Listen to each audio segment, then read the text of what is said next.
l'histoire avec un grand H, celle qu'on lit dans les livres, et ben on a l'impression qu'elle prend comme ça son H pour tailler le passé en deux parts égales, sur une ligne bien nette avec le blanc d'un côté et le noir de l'autre. Et celui qui restitue en quelque sorte ces différents laboratoires de l'histoire. C'est-à-dire qu'il y a 36 définitions de l'histoire pour les 36 historiens, plus de 36 historiens. Toute une histoire qu'on peut raconter. Donc il y a tellement de manières de s'emparer de l'histoire.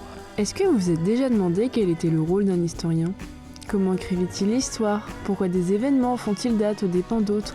Et surtout, est-ce que l'historien est neutre dans ses recherches ? Toutes ces questions, c'est ce qu'on appelle l'historiographie, l'histoire de l'histoire. Je m'appelle Yasmine, je suis étudiante en histoire et je me suis dit, et si j'en faisais pas un podcast, histoire d'en parler ? Bonjour ou bonsoir chers auditeurs, chères auditrices, j'ai le plaisir de vous retrouver aujourd'hui pour un nouvel épisode du podcast Histoire d'en parler. Avant de continuer, je tenais juste à vous remercier pour l'accueil fait au premier épisode sur l'histoire environnementale. C'est l'occasion pour moi de vous rappeler que si vous n'avez toujours pas vu cet épisode, il est disponible sur la chaîne YouTube Histoire d'en parler, le podcast. Alors aujourd'hui, pour ce nouvel épisode, nous allons parler de l'histoire culturelle. Vous savez, c'est un champ historique très en vogue ces dernières années. Lucien Febvre, cofondateur de l'École des Annales, a mis très tôt en avant le devoir pour l'historien d'être pluridisciplinaire. Et c'est le cas avec l'histoire culturelle. En fait, l'histoire culturelle est née dans les années 80 en France. Elle est l'héritière donc de cette École des Annales, d'être pluridisciplinaire, mais c'est aussi une réponse à l'histoire sociale en s'intéressant à l'individu. L'histoire culturelle est donc à la jonction des disciplines des sciences sociales. Cependant, définir l'histoire culturelle, ça fait vraiment débat. Tantôt c'est une histoire globale, tantôt c'est une discipline historique, et maintenant elle est plutôt vue comme une approche scientifique. C'est pourquoi elle a même été vue pendant un certain temps comme, excusez mon langage, mais comme une discipline fourre-tout, où l'historien est à la fois sociologue, anthropologue, économiste, juriste. Pour y voir un peu plus clair sur l'histoire culturelle, ou plutôt nous allons le voir sur les histoires culturelles, j'ai eu le plaisir de discuter il y a quelques jours avec Madame Pascale Gottschel, enseignante-chercheuse à l'université Panthéon-Sorbonne. Cette spécialiste de l'histoire culturelle a fait une thèse sur la décentralisation théâtrale en France de la Libération aux années 70. Dernièrement, elle a été l'auteure de Une autre histoire du théâtre, et puis depuis 2020, elle est co-directrice avec Evelyne Cohen de la revue Une revue d'histoire culturelle du XVIIIe au XXIe siècle. Si vous voulez plus d'informations sur la bibliographie qui m'a permis d'écrire cet épisode ainsi que de la bibliographie de Madame Gottschel, c'est en barre d'infos. Et sur ce, il me reste à vous souhaiter une très bonne écoute.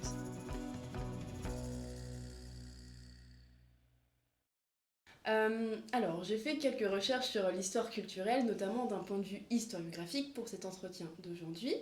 Et la première question que j'aurais à vous poser, c'est qu'est-ce que l'histoire culturelle ? Parce que lors de mes recherches, je me suis très vite rendu compte que cette définition était difficile à avoir, notamment que certaines personnes n'avaient pas la même. Donc, qu'est-ce que l'histoire culturelle et pourquoi cette discipline est-elle difficile à définir ? Alors, vaste sujet, je ne sais pas si c'est une discipline, c'est ce que je vais essayer de vous montrer. L'histoire culturelle, pour ces détracteurs qui disent qu'elle est une histoire à la mode, etc., est souvent confondue avec une histoire des idées, une histoire un petit peu vague, où on ne parlerait que des représentations vagues, etc. Moi, je dirais que l'histoire culturelle, d'abord, c'est une expression historique, une expression d'une manière de faire de l'histoire qui naît en France dans les années 1980. C'est une histoire qui s'intéresse à la fois à des systèmes de représentation, à la fois à des objets, à la fois à des pratiques, mais c'est une histoire qui est inscrite dans le social. C'est une histoire aussi des acteurs sociaux. Alors, ce qui est difficile, c'est que pourquoi les années 80 ? Parce qu'en fait, c'est une histoire qui est à la fois héritière d'une histoire des mentalités, des annales, qui étaient soucieuses de psychologie, d'histoire des mœurs, nourrie d'anthropologie historique. Donc l'histoire culturelle de ces années 80, elle est héritière de ça. Mais elle est aussi héritière d'une histoire qui accorde beaucoup de place au singulier, à l'événement, à l'acteur individuel. Elle est donc aussi fille de ces années 70-80. Et puis l'histoire culturelle, c'est aussi une histoire qui est liée à d'autres traditions historiographiques au-delà de l'Hexagone, et avec l'idée qu'on s'intéresse à des objets un peu nouveaux, comme ce que font, et on y reviendra je pense, les cultural studies. Donc voilà, je ne vous satisfais peut-être pas quand je vous dis que d'abord c'est un moment historiquement daté qui continue jusqu'à aujourd'hui. Alors, pour compléter la définition, j'ajouterai une deuxième chose. Oui. J'ajoute que, et c'est une des difficultés, c'est que l'histoire culturelle, elle circonscrit des objets, des pratiques, des croyances, des manières d'être, etc. Donc elle porte sur des objets ou des pratiques culturelles. Mais c'est pas seulement ça l'histoire culturelle. C'est aussi un regard qui est porté sur les perceptions, sur les imaginaires, et qui accorde un grand rôle au système, au symbolique, à la symbolique des choses. Donc vous voyez, c'est à la fois un domaine avec des objets particuliers et à la fois un regard porté sur plein d'objets, pas seulement culturels, mais qui accorde une grande importance aux représentations, aux symboliques, aux imaginaires. Voilà. Il y a une sorte C'est ça. de pluralité de chronologie. Il y a l'événement, et puis comment l'événement est-il traité, par exemple, par la suite, ou bien la représentation qu'on aurait d'un fait culturel. C'est ça que vous êtes en train de dire ?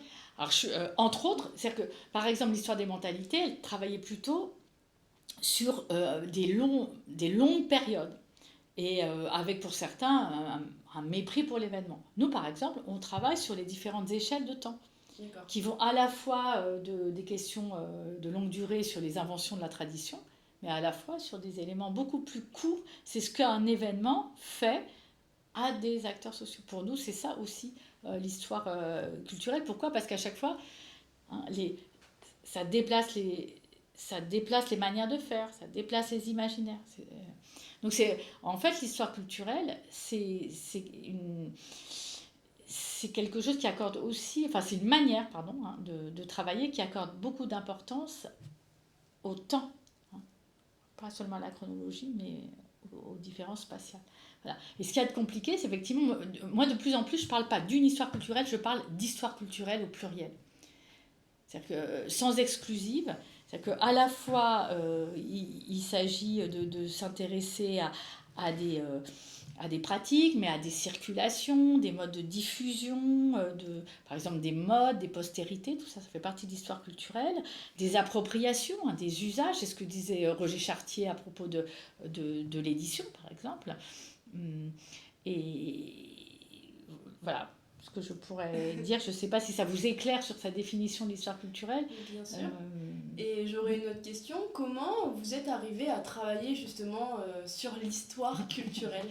Alors, un peu d'égo-histoire, mais là il faut remonter. Aujourd'hui, nous sommes dans les années 2020, mais quand j'ai commencé à imaginer faire une thèse au début des années 90, j'avais fait mes études à Nanterre et j'aimais beaucoup l'histoire politique. Mais je suis arrivée à un moment où, pour des raisons personnelles, j'avais un goût certain pour la chose théâtrale. Mais je ne savais pas ce que je devais en faire. Je voyais ça plutôt du côté de la littérature. Et à ce moment-là, des gens comme Jean-Pierre Rioux, comme Jean-François Sirinelli m'ont dit « Mais attendez, en ce moment, on réfléchit beaucoup sur les relations entre culture et politique. » Ça avait été le cas de Pascal Horry, qui avait fait sa thèse sur la politique culturelle du Front populaire, ou le cas de Jean-François Sirinelli, qui avait travaillé sur l'histoire des intellectuels. À partir de là, je me suis dit, pourquoi pas faire de la recherche, à la fois sur... Alors, vous voyez, c'était un domaine culturel et des questions politiques.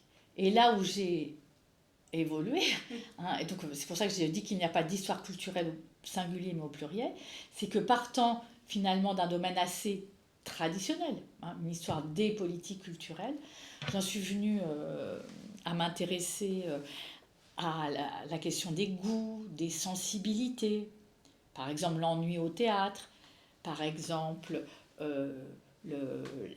l'amour du théâtre. Ça, je ne faisais pas ça du tout au départ. J'en suis venue aussi à m'intéresser, quelque chose qui est très important en histoire culturelle, c'est la question des médiations. Donc les médiations audiovisuelles, par exemple quelque chose sur les cultures sonores, et le théâtre radiophonique. Donc en réalité, au départ, je me suis intéressée parce que j'avais un goût pour le politique, mais chemin faisant, ce qui m'a le plus intéressée, c'est la question des goûts. Voilà. Est-ce que j'utiliserais le mot sensibilité ? Parce que c'est ça, en France, on utilise surtout le terme histoire des sensibilités, quelquefois, pour parler de l'histoire culturelle. Et voilà. Mais en fait, il y a l'histoire des sensibilités, l'histoire des émotions, mais ce sont des gens souvent qui récusent le terme d'histoire culturelle, qu'ils jugent soit trop englobant, soit qu'ils considèrent, à mon avis à tort, que l'histoire culturelle est réduite à l'histoire des objets culturels. Moi, je dirais que quand vous regardez la ligne éditoriale de la revue que nous avons créée il y a 2 ans, qui s'appelle la Revue d'histoire culturelle 18e, 21e, on dit bien que cette histoire-là, c'est aussi une histoire des perceptions, des imaginaires et des sensibilités. Mais nous la mettons, parce que je m'inclus dans un vaste groupe, dans un ensemble plus englobant que la seule histoire des sensibilités. Voilà. Pourquoi ? Alors, il y a une raison à ça, hein. C'est que l'histoire culturelle, c'est, et là je vais paraphraser ou même citer Pascal Horry, c'est une histoire sociale des représentations. Oui. Et l'histoire culturelle, elle met au cœur de son régime de compréhension du monde, des sociétés passées, la question des acteurs sociaux, que ce soit ceux qui produisent, ceux qui médient, qui diffusent, qui médiatisent, et puis ceux qui reçoivent. C'est le fameux lien qu'on a des fois à comprendre dans l'histoire culturelle, création, production, diffusion. Alors oui, il y a un triptyque, hein, même encore plus simple, que production, médiation, réception. Alors il faut là aussi faire attention à ce triptyque, parce qu'il ne faut pas opposer ces 3 étapes. En fait, ces 3 étapes, elles sont circulaires. C'est bien parce qu'on imagine des effets de réception qu'il y a des formes de production. D'accord. Par exemple, c'est la question des séries. Voilà, la sériphilie à laquelle on assiste. Hein, la sériphilie, elle désigne un phénomène de réception. Mais elle conduit à la multiplication des séries par des producteurs divers et variés. Donc vous avez parlé un peu plus tôt de l'histoire des représentations et des sensibilités. Il faut dire que l'histoire culturelle est présente en France, mais ce n'est pas le seul lieu où elle y est. Elle est aussi présente dans d'autres pays en Europe, mais sous différents noms, ou même sous différentes disciplines universitaires. Par exemple, en France, on parle de l'histoire culturelle. En Angleterre, on parle de Cultural Studies. Et en Allemagne, on fait bien la distinction entre culture et nature avec la Kulturwissenschaft. Est-ce qu'on pourrait parler de pourquoi ces 3 disciplines, par exemple, sont mises les unes à côté des autres, mais surtout, quelles sont leurs différences ? Oui, alors, toujours pareil, le mot de discipline, en fait, il est un petit peu ambigu. Je dirais que les Cultural Studies ne sont pas une discipline, mais un champ de recherche qui, justement, transcende les disciplines. Hein. Au départ, ce sont plutôt des littéraires, Richard Hogarth, qui travaille dans des universités dites de seconde zone en Grande-Bretagne, et qui s'intéressent aux subalternes, aux cultures populaires, qui travaillent beaucoup sur les cultures musicales, sur les cultures urbaines, et qui ont l'énorme intérêt de mettre en évidence ou de questionner d'abord la manière très concrète dont se vivent des phénomènes culturels, mais aussi il y a une forme non pas idéologique, mais je dirais il y a une manière de penser qui conduit à je vais reformuler ma phrase, pardon, mais dans les Cultural Studies, il y a cette idée un peu comme en Italie avec Gramsci, qui a des cultures subalternes qui doivent être valorisées. Et donc, il y a des formes de jugement. Ce qu'on n'a pas, nous, en histoire culturelle. En histoire culturelle, on observe, non pas certes de manière subjective, mais dans une forme de neutralité axiologique. Donc on ne se détermine pas pour savoir si la mode punk ou si les punks sont meilleurs que ceux qui écoutent la musique classique. Donc je dirais qu'il y a déjà une prise de position dans le champ de la recherche qui n'est pas la même. Ensuite, l'histoire culturelle, clairement, s'inscrit dans le domaine de l'histoire, pour le coup, d'une discipline qui la dépasse, alors que les cultural studies sont par nature vraiment très pluridisciplinaires. Et puis les cultural studies, si elles sont nées en Grande-Bretagne, ensuite elles ont essaimé dans le monde entier, et beaucoup donc autour de ces principes initiaux quand même. Donc on voit bien que ce sont des traditions différentes, plus pétries de marxisme, je dirais, dans le cas des cultural studies, moins dans le cas de l'histoire culturelle. Quant à la troisième tradition dont vous parlez en Allemagne, là aussi on voit que le point de départ n'est pas le même.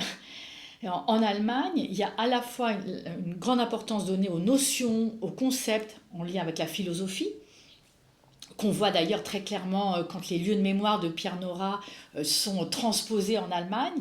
On voit que les rédacteurs ont donné beaucoup plus d'importance à certains mots comme folk, vous voyez, comme des notions plus globales. Et puis, il y a aussi quelque chose de très important en Allemagne qui est l'importance donnée aux phénomènes quotidiens, de vie quotidienne. Et dans les études culturelles allemandes, il y a ça aussi, c'est concrètement les pratiques de lecture, les pratiques de cinéma, les pratiques de loisirs. Donc vous voyez qu'il y a des choses qui sont vraiment similaires. Moi d'ailleurs, je passais mon temps en L3 quand je faisais le cours sur l'histoire culturelle en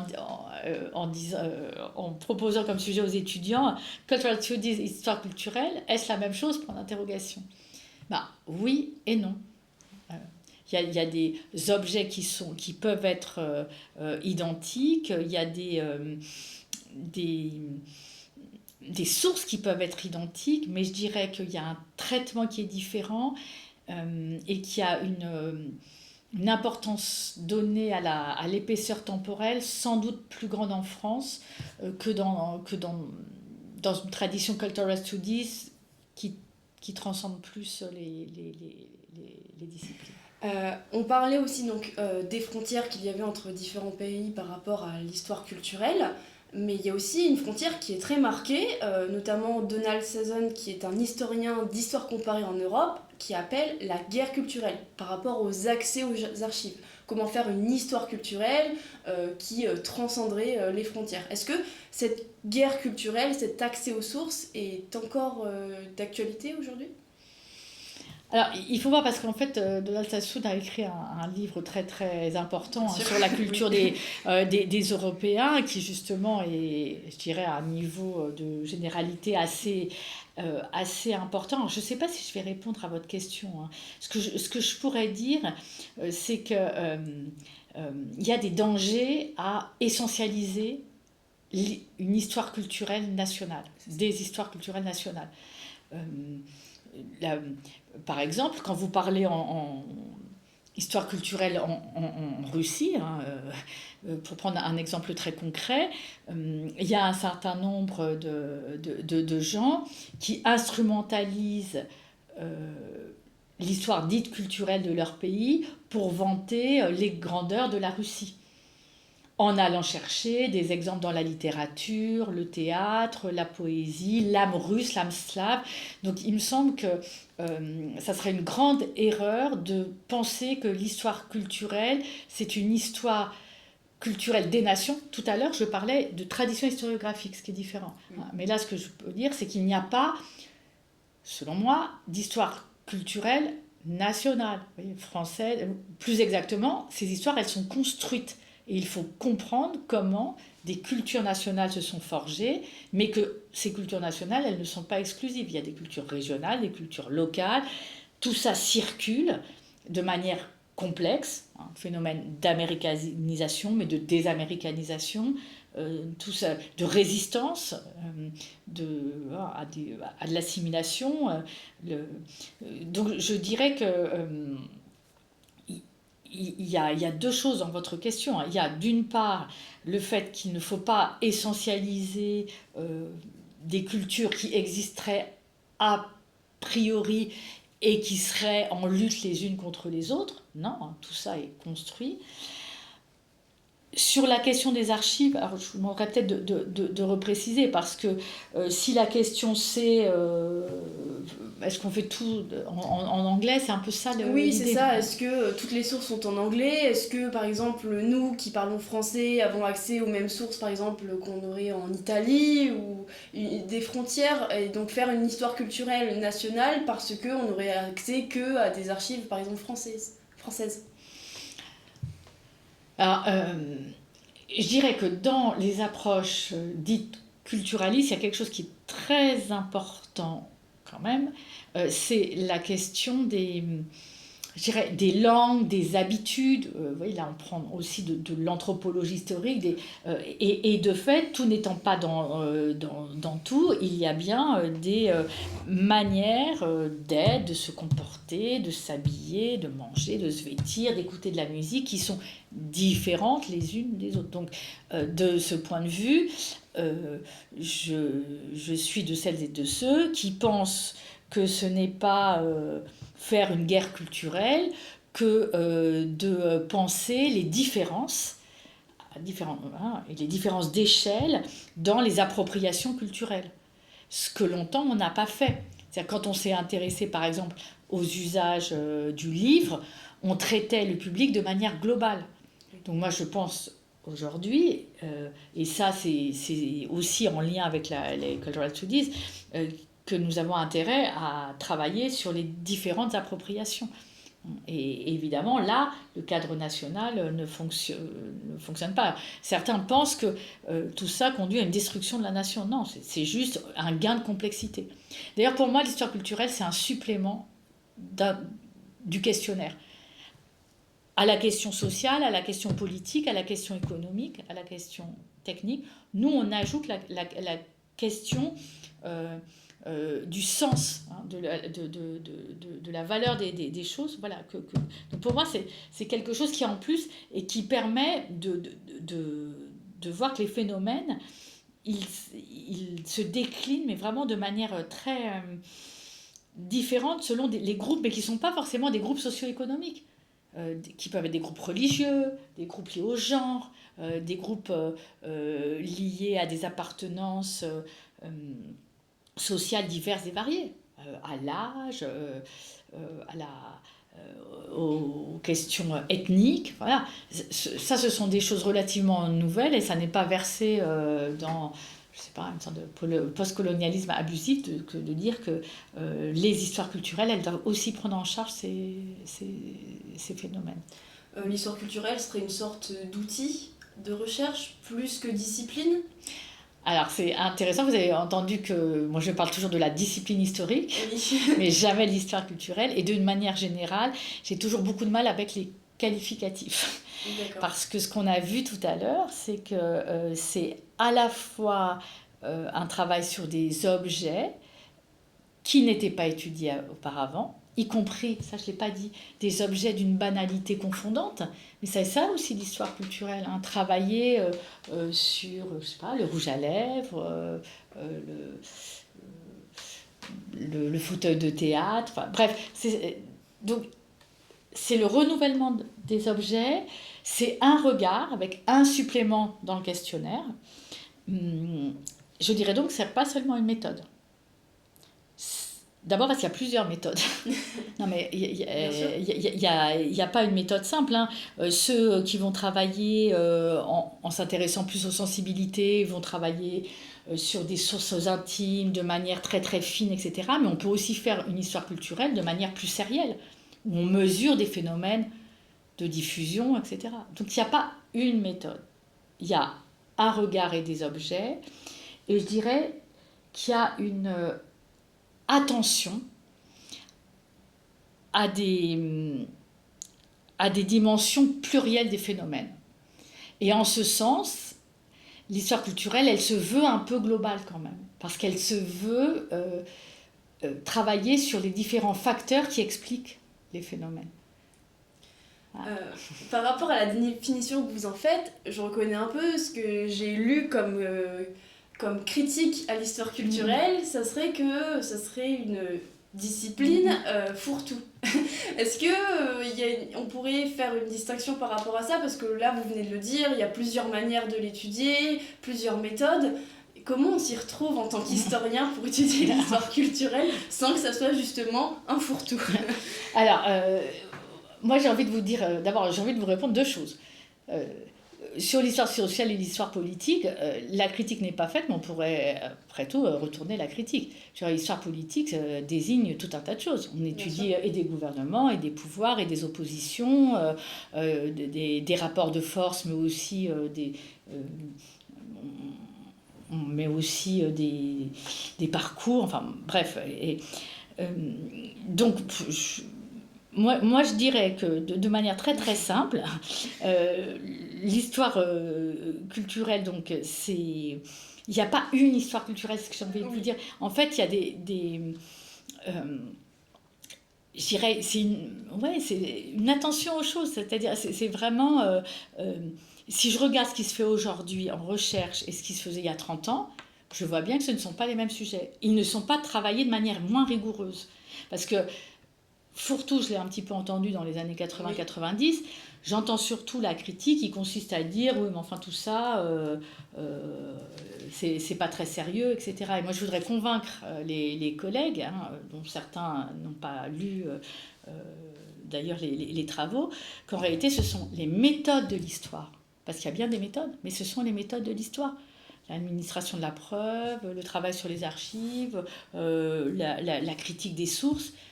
La méthode, elle est historique.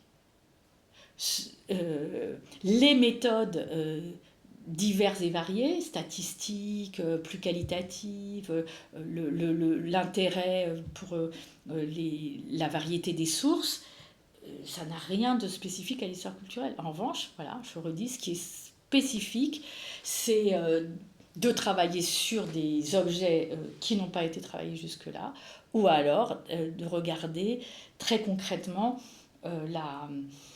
ce que certains appellent les valeurs, moi ce que j'appelle le poids du symbolique, ce que ça signifie pour les imaginaires qui sont véhiculés, les perceptions qui sont véhiculées. Ça s'approche de l'histoire des sensibilités dont on parle quelquefois. Voilà, mais si ce n'est que l'histoire des sensibilités, elle a été surtout promue par d'autres périodes de l'histoire que l'histoire contemporaine, et elle s'inscrit dans une autre tradition historiographique que celle dont je vous ai parlé au début de l'entretien, qui plus corbinienne, enfin liée à Alain Corbin, d'autres encore. Mais je dirais que oui, votre question elle est complexe parce que bien sûr on utilise aussi des choses ce qu'a fait Alain Corbin, ce qu'a fait Dominique Khalifa. Mais pour nous, je dirais, il y a un certain nombre de gens qui pensent qu'il y a une sorte de guerre des tranchées entre différentes modalités pour faire de l'histoire. Pour maintenant, ce sont des approches, voilà, c'est ça, je dirais, des approches qui sont différentes, mais qui ont comme point commun de travailler sur les acteurs, les vecteurs et les valeurs, pour reprendre un autre triptyque. Ça, c'est peut-être ce qui fait notre singularité. Est-ce que ça va de pair avec l'expression qu'a dit Lucien Febvre, donc historien, fondateur de l'École des Annales, historien, soyez géographe, soyez juriste aussi, et sociologue et psychologue. Ça va de pair avec ce que vous venez de dire. On doit être historien, mais travailler avec différents spécialistes et différentes disciplines. Est-ce que c'est ça, en fait, en réalité, l'histoire culturelle, au pluriel? Alors, c'est ça, mais je dirais que mes amis d'histoire sociale, entre guillemets, pure, pourraient dire la même chose. Je pourrais rajouter des disciplines. C'est ça qui est intéressant. L'histoire de l'art, la littérature, en fonction des différents sujets. C'est ça aussi qui nous caractérise. Vous savez, et ça c'est un point commun entre tous les historiens, Antoine Pro et d'autres, Paul Vell l'ont dit avant moi, mais on bricole. Et on bricole beaucoup avec toute une série de disciplines. Mais j'y insiste quand même, le point commun, c'est l'attention portée au diachronique, à l'événement, aux variations temporelles, au rejeu des mémoires, ce qui se rejoue, aux projections du passé dans le présent, aux manières dont on imagine l'avenir. Mais donc l'histoire culturelle, comme vous insistez aussi sur le fait que ça ne soit pas une discipline, certains parlent d'histoire culturelle comme la nouvelle histoire globale, qu'il n'y aurait plus vraiment de discipline historique, mais plutôt on étudie l'histoire par le biais de l'histoire culturelle. Est-ce que vous êtes d'avis avec ça et quelles nuances à apporter par rapport à ces penseurs ? Moi, je me méfie toujours des discours qui consistent à substituer une manière de faire à une autre, en général, en dénigrant la manière de faire précédente. Ça, c'est une chose parce qu'elle en dit plus sur celui qui prononce cette phrase ou ce jugement que sur la matière même. Je dirais que si modestement, soyons modestes, des histoires culturelles permettent d'éclairer la complexité du monde et la complexité des sociétés passées, on aura fait un grand pas. Voilà. Écoutez, je pense que ça conclut bien notre entretien. Je vous remercie d'avoir discuté avec moi aujourd'hui. Vous avez peut-être un mot à dire à la fin sur l'histoire culturelle ou sur vos recherches pour finir avec les auditeurs ?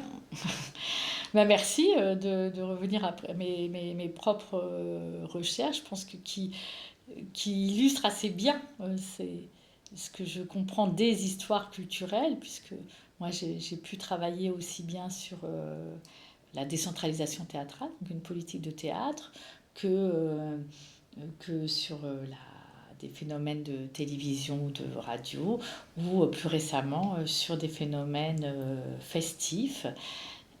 Et pour moi, c'est la question des usages du temps libre qui regroupe tout ça. Et ça, c'est une question éminemment d'histoire culturelle. Eh bien, c'est ce qui conclut cet épisode sur l'histoire culturelle avec comme invité Pascal Goetschel. J'espère que, comme moi, vous aurez appris qu'est-ce qu'était l'histoire culturelle, ou maintenant nous devons dire qu'est-ce qui étaient les histoires culturelles. Si vous souhaitez que j'approfondisse le sujet à travers des questions, par exemple sur Instagram, laissez-moi des commentaires, je me ferai un plaisir d'y répondre. Et sur ce, il me reste juste à vous dire à très bientôt pour un nouvel épisode du podcast Histoire d'en parler. Salut!